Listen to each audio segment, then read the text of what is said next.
मोक्षमार्गस्य नेतारम् भेत्तारं कर्मभोभृताम् ज्ञातारं विश्वतत्त्वानां वंदे तद्गुणलब्धये। अंतिम शासनायोग 1008 भगवान महावीर स्वामी की जय। द्वादशांग श्रुत देवी की जय। स्वाध्याय कक्ष संपेपर्यंत आपणा सर्वांना चतुर्विध आहाराचा त्याग असणार आहे. एक मिनिट.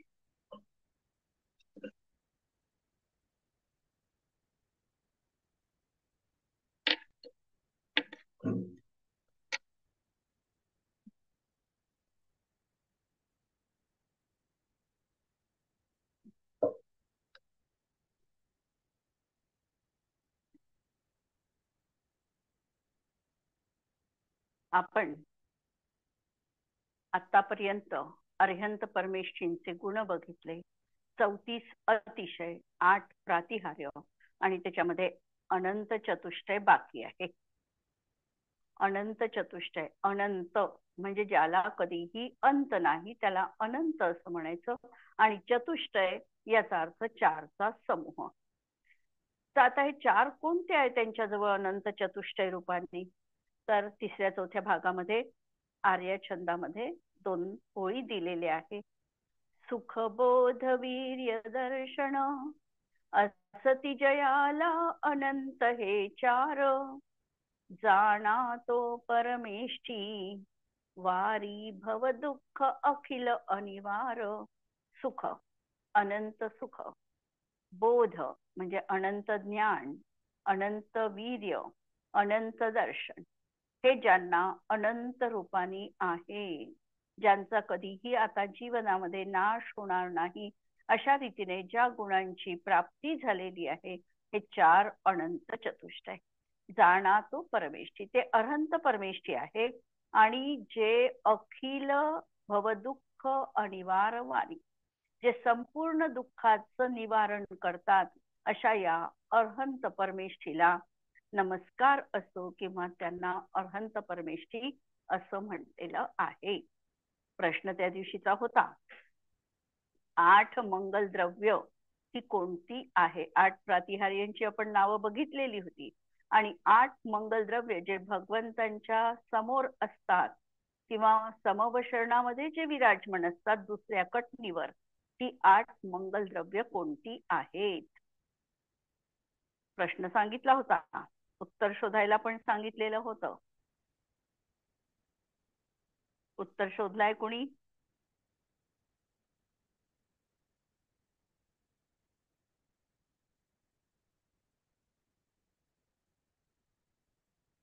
स्मिता?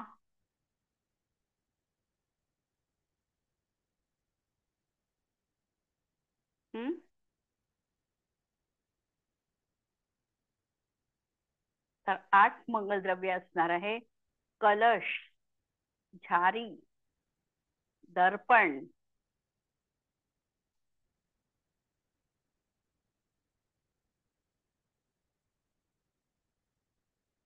पंखा, ध्वजा, चामर, छत्र आणि स्वस्तिक. ही 8 मंगल द्रव्य असणार आहे. आणि ही 8 मंगल द्रव्य भगवंतांच्या समवशरणामध्ये विराजमान असतात.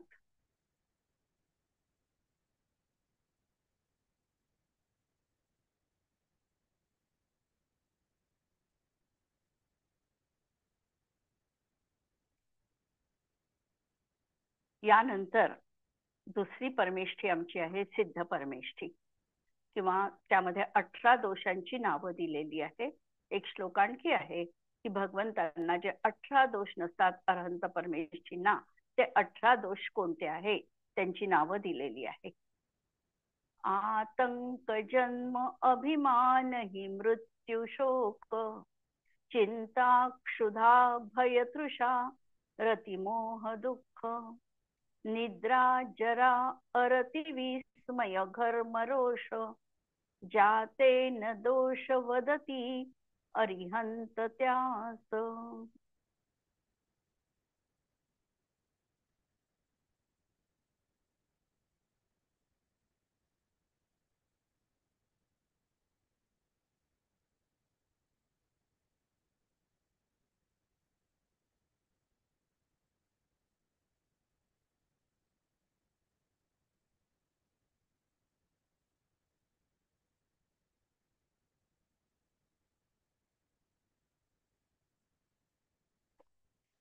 आतंक म्हणजे रोग, जन्म, अभिमान, मृत्यू, शोक, चिंता, क्षुधा म्हणजे भूक, भय, तृषा, तहान, रती, मोह, दुःख, निद्रा, झोप, जरा, म्हातारपण, अरती, विस्मय, आश्चर्य, घर्म, घर्म म्हणजे घाम, आणि रोष, द्वेष.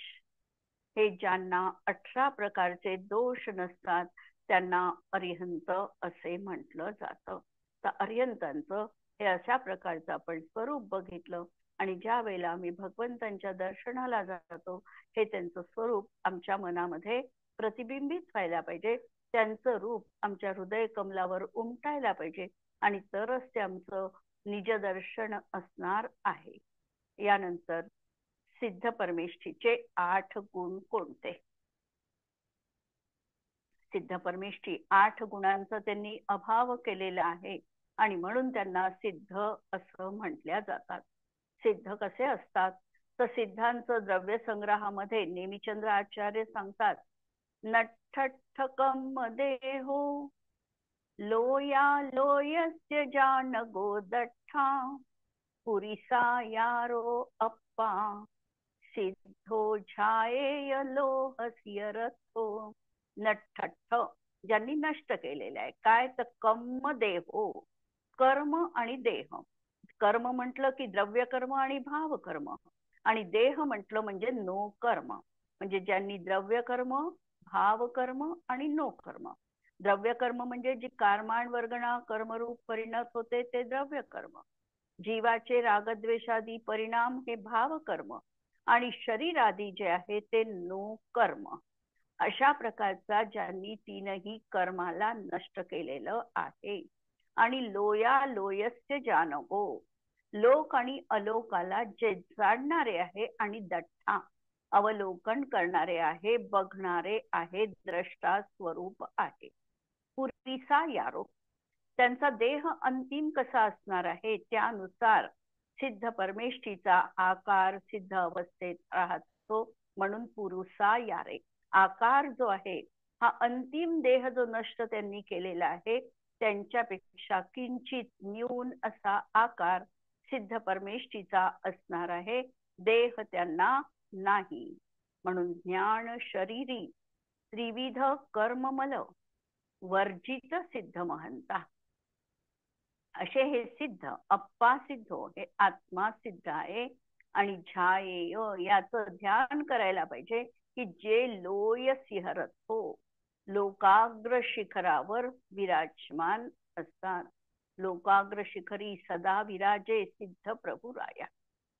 तर असे हे सिद्ध भगवान लोकाग्र शिखरी सदा विराजमान असतात. हे आहे सिद्ध परमेष्ठीचं स्वरूप. नंतर दोह आर्या छंदामध्ये दिलेला आहे, सम्यक्त्वबोध दर्शन अव्याबाधत्व अगुरु लघु साचे सूक्ष्मावगाहना बल अनंत गुण 8 असती सिद्धांचे. सम्यक्त्व, पहिल्यांदा सम्यक्त्व सांगितलं, आणि या सम्यक्त्वामध्ये सम्यक्त्व आणि चारित्र मोहनीय कर्माच्या अभावात असणारे हे दोनही गुण गर्भित करायचे. जर आम्हाला 8 गुणांची गिनती करायची असेल तर आम्ही सम्यक्त्व म्हणतो, तरी त्याच्या चारित्र आणि सम्यक्त्व हे गर्भित करून अनंत सुख सांगायचं. नंतर बोध, अनंत ज्ञान, दर्शन, अव्याबाधत्व, अगुरु लघु, आणि सूक्ष्म म्हणजे सूक्ष्मत्व, आणि अवगाहनत्व, बल, वीर्य, असे अनंत गुण 8 असती सिद्धांचे. म्हणून मोहनीय कर्माच्या अभावामध्ये सम्यक्त्व आणि चारित्र याला एकत्रित करून अनंत सुख असं आम्ही म्हणू शकतो. किंवा नुसतं सम्यक्त्व जरी या ठिकाणी सांगितलं असलं तरी सम्यक्त्वामध्ये शाईक चारित्र देखील गर्भित करून एक गुण त्या ठिकाणी ठेवायचा आहे. नंतर बोध, दर्शन, अव्याबाधत्व. अव्याबाधत्व हा गुण, अव्याबाधत्व हा गुण बाधारहितपणा असणं, वेदनीय कर्माच्या अभावामध्ये अव्याबाधत्व गुण प्राप्त होतो. अवगाहनत्व, आयु कर्माच्या अभावामध्ये अवगाहनत्व गुणाची प्राप्ती होते. नामकर्माच्या अभावामध्ये सूक्ष्मत्वपणा हा प्राप्त होतो आणि गोत्र कर्माच्या अभावामध्ये अगुरु लघुत्वपणा हा गुण त्यांना प्राप्त होतो. या 8 गुणांमध्ये 4 गुण हे जीवाचे अणुजीवी गुण असतात. म्हणजे जे जीवाजवळ संसार अवस्थेमध्ये देखील विद्यमान असतात, त्यांचा पूर्णतः कधी अभाव होत नाही किंवा ते जीवाजवळ नाहीच आहे असं असत नाही. त्या जीवांना अणुजीवी गुण म्हणतात. जसं ज्ञान आहे, दर्शन आहे, सुख आहे, हे काही ना काही प्रमाणामध्ये प्रत्येक जीवाजवळ विद्यमान असतातच असतात आणि म्हणून त्यांना अणुजीवी गुण असं म्हटलं जातं. आणि हे जे 4 सांगितले, अवगाहनत्व, सूक्ष्मत्व आदी, हे 4 गुण मात्र प्रतिजीवी गुण आहे. हे प्रतिजीवी गुण जीवाजवळ संसार अवस्थेमध्ये यत्किंचित देखील विद्यमान नसतात. सूक्ष्मत्वपणा किंवा अगुरु लघुत्वपणा, अवगाहनत्वपणा हा आज संसारी जीवाजवळ कोणत्याही असत नाही. जेव्हा त्यांची सिद्ध पर्याय प्रगट होईल त्याच वेळेला ह्या गुणांची प्राप्ती होते. आणि म्हणून या 4 अघाती कर्मांमध्ये एक तर औदयिक कृपाचा परिणाम राहतो, नाम कर्माचा उदय आहे असं बोलल्या जातं. गोत्र कर्माच्या उदयात उच्च नीचता प्राप्त होते असं बोलल्या जातं. तसं आम्ही ज्ञान कर्माच्या उदयात, ज्ञानावरण कर्माच्या उदयात ज्ञान गुण आहे असं म्हणू शकत नाही. कदाचित मला म्यूट काढणं जमत नाहीये, त्याच्यामुळे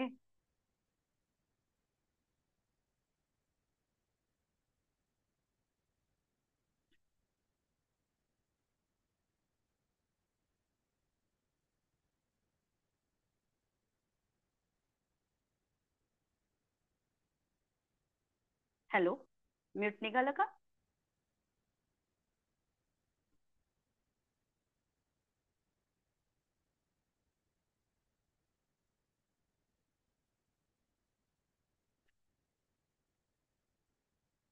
आमच्याजवळ आज संसार अवस्थेमध्ये ज्ञान गुणाच्या उदयात ज्ञान गुणाची प्राप्ती आहे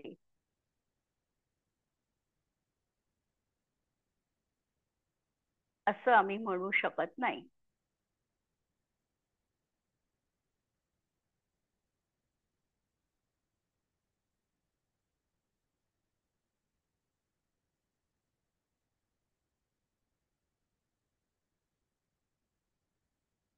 तर ज्ञान गुणाचा म्हणजे ज्ञानावरण कर्माचा जसा क्षयोक्षम असेल तशी ज्ञानाची प्राप्ती आहे.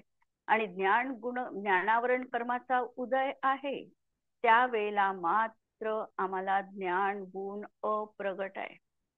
पण नामकर्माच्या बाबतीत नामकर्माच्या उदयामध्ये जीवाला शरीराची प्राप्ती होते. आयु कर्माच्या उदयामध्ये ह्या जीव भवामध्ये अडकून पडतो. अशा प्रकारचं ह्या अघाती कर्मामध्ये आम्ही उदयपणा घटित करतो. आणि घाती कर्मामध्ये मात्र आम्ही क्षयोक्षमानी आम्हाला प्राप्ती आहे असं त्या ठिकाणी लावतो. म्हणजे हा फरक घाती कर्मामध्ये आणि अघाती कर्मामध्ये पाहायचा आहे. याच्यामध्ये अघाती कर्माचा आम्हाला संसार अवस्थेत 14व्या गुणस्थानापर्यंत प्रत्येक जीवाला उदय आहेच. त्याच्यामुळे कुणालाही 14व्या गुणस्थानात सुद्धा प्रतिजीवी गुणांची प्राप्ती होत नाही. अर्हंत अवस्थेमध्ये देखील 4 अनंत चतुष्टय सांगितले जातात, पण 8 गुणांची प्राप्ती तिथेही सांगितल्या जात नाही. 8 गुणांची प्राप्ती ही सिद्ध बनल्यानंतरच त्या जीवांना होऊ शकते. म्हणून प्रतिजीवी गुणांबद्दल याचा एक उदीयमान प्रकार असतो, म्हणजे औदैकी भाव याचा राहतो. आणि एक तर दुसरा राहिला तर क्षायिकी रूपाचा परिणाम राहतो. म्हणून या कर्माचा क्षय झाल्यावरच 4 प्रतिजीवी गुणांची प्राप्ती होते. अशा प्रकारे सिद्ध परमेष्ठींचं हे स्वरूप आपल्याला लक्षात घ्यायचं आहे. सिद्ध परमेष्ठी बनताना जे निष्ठित अर्थात पूर्णतः आपल्या स्वरूपात स्थित आहे, दुसरं कृतकृत्य आहे आणि ज्यांनी ज्ञानावरणादी 8 कर्मांना नष्ट केलेले आहे, जे 8 गुणांनी युक्त आहे आणि लोकाग्र शिखरावर विराजमान आहे, असे हे सिद्ध परमेष्ठी जीव म्हटल्या जातात. सिद्ध परमेष्ठींचं जे सुख असणार आहे किंवा अर्हंत अवस्थेमध्ये जे सुख जीवाजवळ असणार आहे, त्या सुखाला सांगताना काही शब्द लिहून घ्या किंवा लक्षात ठेवा. अर्हंत किंवा सिद्ध यांचं सुख इंद्रियजन्य सुखाच्या पेक्षा विलक्षण असं असतं.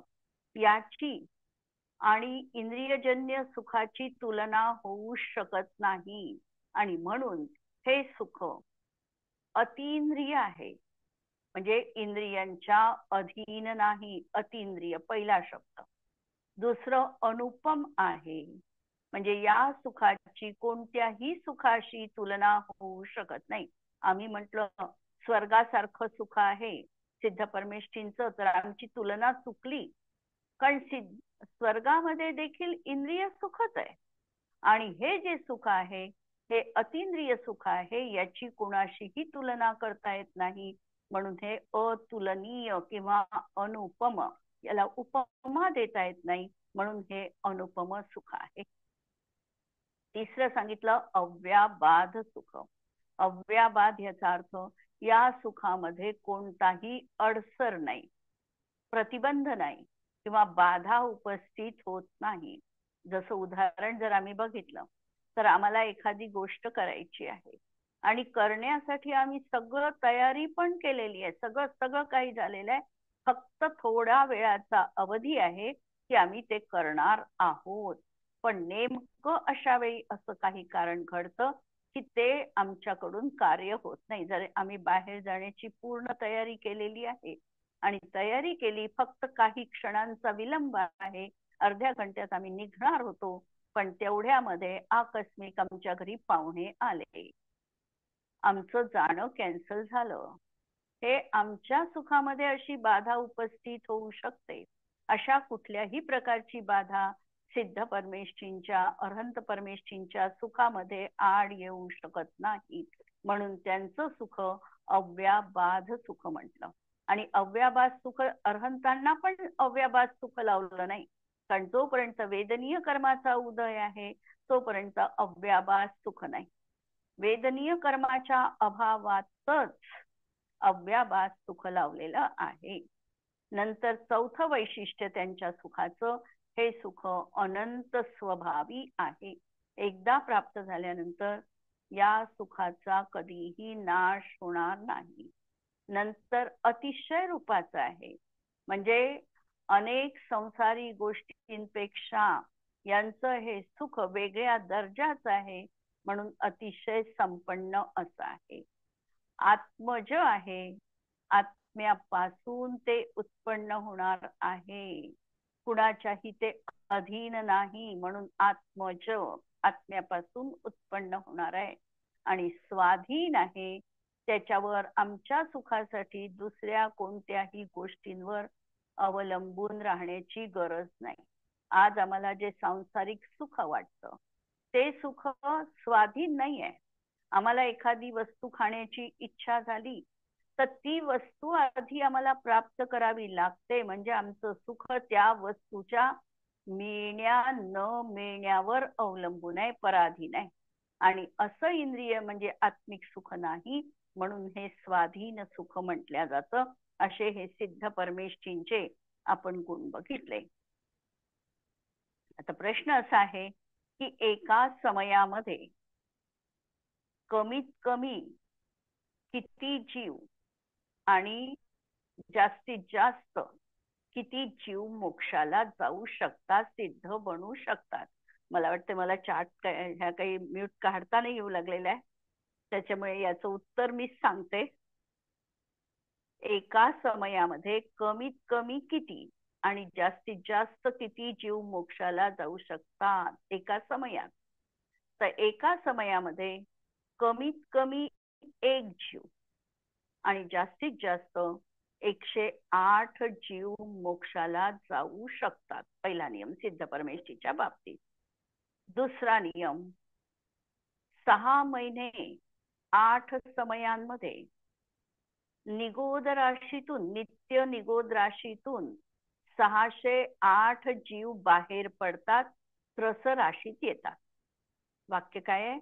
नित्य निगोदातून बाहेर पडून 608 जीव 6 महिने 8 समयामध्ये निगोद राशीतून निघून त्रसकायिक पर्यायी मध्ये येतात. आणि 6 महिने 8 समयामध्ये 608 जीव मोक्षाला पण जाऊ शकतात. जास्तीत जास्त 6 महिने 8 समयात 608 जीव नियमाने मोक्षाला जातातच जातात. समजा कधी काळी असा काळ आला की 6 महिनेपर्यंत कोणताही जीव सिद्ध पर्यायीला प्राप्त झाला नाही. असं होऊ शकतं. अंतर याला म्हणतात. असं अंतर पडू शकतं की आत्ता गेला आहे मोक्षाला आणि यानंतर 6 महिन्याचा खंड पडला, एकही जीव मोक्षाला गेला नाही. तर शेवटचे जे 8 समय उरलेले असतात, त्या 8 समयामध्ये अनुक्रमाने 32, 48, 60, 72, 84, 96, 108 आणि 108 असे या 8 समयामध्ये जीव नियमाने सिद्ध बनतातच बनतात. हा विशेष नियम या ठिकाणी सिद्धांच्या बाबतीत सांगितलेला आहे. तिसरे आता आपले परमेष्ठी आहे आचार्य परमेष्ठी. आचार्य जे 5 आचारांचं स्वयं पालन करतात आणि इतर मुनींकडून करवून घेतात याचा अर्थ जबरदस्तीने ते करवून घेतात किंवा त्यांचं लक्ष दुसऱ्या आचार्यांवर, मुनींवर केंद्रित असतं असं नाही. ते तर राहतात आपल्या स्वतःच्या आत्मसाधनेमध्येच लीन, पण त्यांचं आचरणच एवढं परफेक्ट असतं की त्यांच्याकडे बघितल्यानंतर इतर साधूंना त्यांच्या चारित्र्यावरून प्रेरणा मिळते. ते त्यांचा आदर्श समोर ठेवतात आणि त्यांच्या सारखं बनण्याचा प्रयत्न करतात. आणि म्हणून व्यवहाराने असं म्हटलं जातं की इतर मुनींकडून जे 5 आचारांचं पालन करवून घेतात हा शब्द त्या ठिकाणी व्यवहार नयाने लावायचा आहे. असे जे आहे त्यांना आचार्य परमेष्ठी असं म्हटलं जातं. आचर, आ याचा अर्थ चारी बाजूंनी, चर म्हणजे चरण करणे, तर चारही बाजूंनी, सर्व बाजूंनी जे आपल्या आत्म्याच्या आनंद स्वरूपामध्ये आचरण करतात त्यांना आचार्य म्हटल्या जातं. किंवा ज्यांचं ज्ञान आणि आचरण एकसारखं असतं, जे जसं सांगतात बोलतात तसंच त्यांचं आचरण असतं, त्यांना आचार्य असे म्हटल्या जाते. आचार्य परमेष्ठींचे एकूण मूलगुण आहेत 36. या ठिकाणी आर्या छंदात दिलेला आहे. 12 तप, गुप्तीत्रय, 10 धर्म, 5 आचार, 6 आवश्यक ऐसे असती, ते आचार्य गुण जगी सार. 12 तप, 12 प्रकारचं तप, गुप्तीत्रय 3 प्रकारच्या गुप्ती, 10 धर्म 10 प्रकारचा धर्म, 5 आचार 5 आचार आणि 6 आवश्यक अशा प्रकारचे आचार्य गुण या जगतामध्ये सारभूत आहे. आचार्य परमेष्ठी आचार्य परमेश्वरींच्या बाबतीत असं म्हटलं जातं की जे 5 आचारांचं 5 आचार कोणते, तर दर्शनाचार, ज्ञानाचार, तपाचार, चारित्राचार आणि वीर्याचार, हे 5 आचार आहे. आणि या 5 आचारांचं जे स्वयं पालन करतात आणि दुसऱ्या मुनींकडूनही पालन करून घेतात त्यांना आचार्य परमेष्ठी असं म्हटलेलं आहे. दर्शनाच्या सम्यक दर्शनाचे जे 8 भेद आहे, सम्यक दर्शन 8 अंगांनी सहित असलं पाहिजे.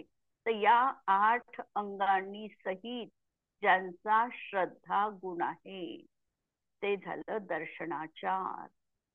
नंतर ज्ञानाचार, ज्ञानाचे देखील 8 प्रकारचे गुण सांगितलेले आहे किंवा 8 अंग सांगितलेले आहे. या 8 अंगांचं जे पालन करतात ज्ञानाच्या देखील ते आहे ज्ञानाचार. चारित्राचा 13 प्रकारचं चारित्र सांगितलेलं आहे. 13 प्रकारच्या चारित्र पालनामध्ये ते अत्यंत दक्ष असतात, ते आहे चारित्राचार. नंतर तपाचार, 12 प्रकारच्या तपांना जे नित्य पालन करत असतात ते आहे तपाचार. आणि शेवटचं आहे वीर्याचार, त्यांचं सामर्थ्य देखील तशा प्रकारचं असतं आणि म्हणून ते 5 आचार निरंतर पालन करत असतात. आचार म्हणजे काय, पहिला तर प्रश्न की शुद्ध आत्मस्वरूप उपलब्धीची क्रिया. शुद्ध आत्मस्वरूप उपलब्धीची क्रिया त्याला आचार असं म्हणायचं. श्रद्धा, ज्ञान, चारित्र, तप आणि वीर्य या सगळ्यांचा लाभ आणि उत्कर्ष यांचा पुरुषार्थ म्हणजे आचार आहे. आणि मोक्षा पुरुषार्थाचा हा पंच आचार हा जणू प्राण आहे. जर मोक्ष प्राप्त करायचा आहे जीवाला तर हे 5 आचार जीवनामध्ये अंगीकार करावेच लागतात. पहिल्यांदा तर धर्माची सुरुवात श्रद्धा गुणाने होणार आहे, म्हणजे दर्शनाचाराने होणार आहे. 8 अंगांचं पालन हे अनवरत रूपाने त्यांच्या जीवनात विद्यमान आहे. आणि अशा तऱ्हेने 5 आचार ज्या ठिकाणी पालन केल्या जातं त्यांचं, त्याच ठिकाणी मोक्ष पुरुषार्थ साध्य होऊ शकतो. म्हणून हे असे जिनशासनाचे, हे जिनशासन रूपी जो महाल आहे या सगळ्यांचा हा मूल स्तंभ त्या ठिकाणी आहे की मुनींच्या मनामध्ये अशा प्रकारे हा भाव 5 आचार पालन करण्याचा हा सदैव विद्यमान असावाच लागतो. म्हणून आम्ही मुनींचं जाप्य देताना ह्या 5 गोष्टींना प्रधानता देऊन मुनींचा गुणानुवाद करत असतो.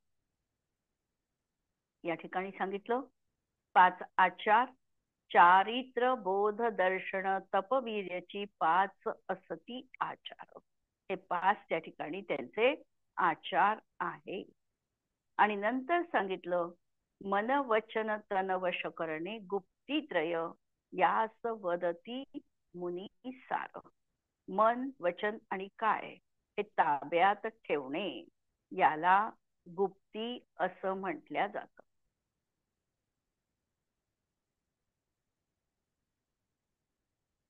गुप्तीची व्याख्या जर आम्ही लावली तर संसाराच्या कारणांपासून जी आत्मेची सुरक्षा करते, संसाराच्या कारणांपासून जी आत्मेची सुरक्षा करते त्याला गुप्ती असं म्हटल्या जातं.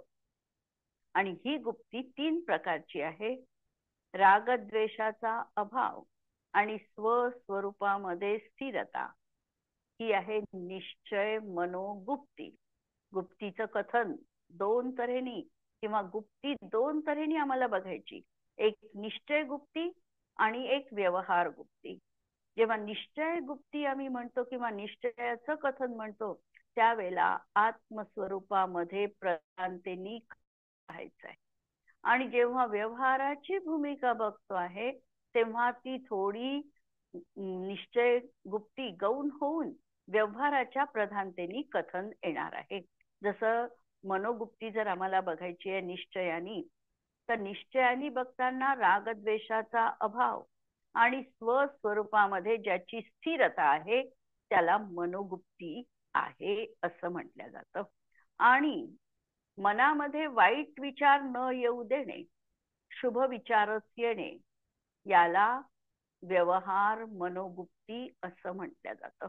आम्हाला चलना राणीची कथा ज्ञात असेल. चलना राणी ज्या वेळेला श्रेणिकाशी चलना राणीचा विवाह झाला आणि तिला हे समजलं की श्रेणिक हा बौद्ध धर्मीय आहे, तिला त्यावेळेला थोडं वाईट वाटलं. पण तिने ही ठरवलं की माझ्या आचरणातून श्रेणिकालाही जैन बनविण्याचं माझं सामर्थ्य आहे. आणि तिने एक दिवस श्रेणिकाने जैन साधूंना म्हणजे आहारासाठी म्हणजे आहार करायला त्या ठिकाणी लावलं.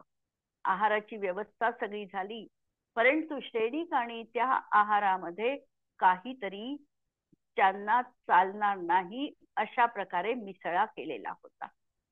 चलना राणी उभी तर राहिली बाहेर पडघाण करण्यासाठी, पण उभी राहिली असताना येणाऱ्या मुनींना ती 3 बोट दाखवायला लागली. बोटांनी निर्देश करायला लागल्या. 3चा निर्देश केल्याबरोबर अनेक मुनी तिच्या समोरून निघून गेले. कुणीही आहारासाठी थांबलं नाही. पण एक मुनी मात्र नंतर आहारासाठी तिथे थांबले आणि जसं पडगाहण करून ती श्रेणी चलना राणी मुनींना आत घेऊन गेली. मुनींनी जाणलं की हा जो चौका आहे हा अशुद्धी युक्त आहे, इथे मी आहार करू शकत नाही, आणि ते वापस बाहेर आले. तर 3 बोट तिने का दाखवले? 3 बोट दाखविण्यामागचं प्रयोजन हे होतं की जे मनोगुप्तीधारी मुनी असतील त्यांनीच या ठिकाणी माझ्या चौक्यामध्ये आहारासाठी यावं, जेणेकरून त्या मुनींना हे कळेल की हा आहार किंवा हा चौका शुद्ध नाहीये. तर अशा रीतीने तिने जैन धर्माची प्रभावना करण्याचं कार्य केलं. नंतर पाळी आली, तिने आहार बनविला आणि बुद्ध धर्मीय त्या ठिकाणी साधू आहारासाठी आले. आहारासाठी असताना तिने त्यांच्या पादत्राणांची खीर बनवली आणि ती बुद्ध साधूंना दिली. बुद्ध साधू ओळखू शकले नाही की ही खीर कशाची बनलेली आहे. आणि त्यावेळेला जेव्हा त्यांना आहार झाला, आहार झाल्यानंतर त्यांनी पादत्राणे शोधली. त्यावेळेला तिने सांगितलं की तुमच्याच पादत्राणांपासून तुम्हालाच खीर खाऊ घातलेली आहे. आणि त्यावेळेला श्रेणिकाला बुद्ध धर्माचा पोलपणा कळला आणि त्यांनी जैन धर्माचा अंगीकार केलेला आहे. किंवा ते मुनींवर, यशोधर मुनींवर त्या ठिकाणी साप टाकला आणि सद्धर्म वृद्धिरस्तु असा जेव्हा मुनींनी आशीर्वाद दिला त्यावेळेला श्रेणिक राजांनी जैन धर्माचा अंगीकार केलेला आहे. अशी ही मनोगुप्ती विषयीची कथा आम्हाला आगमात वाचायला मिळते. तर अशी ही मनोगुप्ती म्हणजे स्वस्वरूपामध्ये स्थिरता रूप असणं आणि रागद्वेषाचा त्याग असणं. अभाव तर होणार नाहीये, अभाव तर 10व्या गुणस्थानापर्यंत राहणार आहे, पण त्याच ठिकाणी त्यांनी बुद्धिपूर्वक रागद्वेषाचा त्याग केलेला आहे. ही झाली निश्चयानी मनोगुप्ती. आणि व्यवहाराने मनामध्ये वाईट विचार न येणं ही व्यवहाराने मनोगुप्ती आहे. वचनगुप्ती की वचनानी हितमित प्रियच बोलणं, मौन धारण करणं ही निश्चय मनोगुप्ती वचनगुप्ती आहे. की मौनच, बोलणं पण नाही. आणि बोलणं नाही म्हणजे अंतर्जल्प आमचा सुरू आहे मनातल्या मनात असंही नाही. वाणीला जिथे विराम मिळालेला आहे, म्हणजे आपलं फक्त वचनांचं मौन नसून संपूर्ण इंद्रियांचंच मौन ज्या ठिकाणी आहे. कल्पना लक्षात घ्या, वचनाचं मौन पाळणं एक वेळ सोपं आहे, पण सर्व इंद्रियांच्या बाबतीत मौन असणं, कोणताही शब्दच मनात न येणं, ही आहे वचनगुप्ती निश्चयानी. ही निश्चयानी वचनगुप्ती झाली. आणि व्यवहाराने 4 विकथा न करणं, आमचा वेळ कुठे जातो साधारणतः आम्ही बघितलं तर आमचा वेळ या 4 गोष्टीतच जातो. राजकथा, चोरकथा, भोजकथा या सगळ्यांमध्ये आमचा विकथांमध्ये वेळ जातो. जर 2 स्त्रिया आपसात जर भेटल्या तर त्यांचा हा वेळ असाच प्रकारचा अनर्गल कार्यामध्ये जातो आणि आम्ही वचनगुप्ती पाळू शकत नाही. म्हणून 4 विकथा न करणं, असत्य वचनाचा त्याग असणं ही झाली व्यवहाराने वचन गुप्ती. आणि काय गुप्तीच्या बाबतीत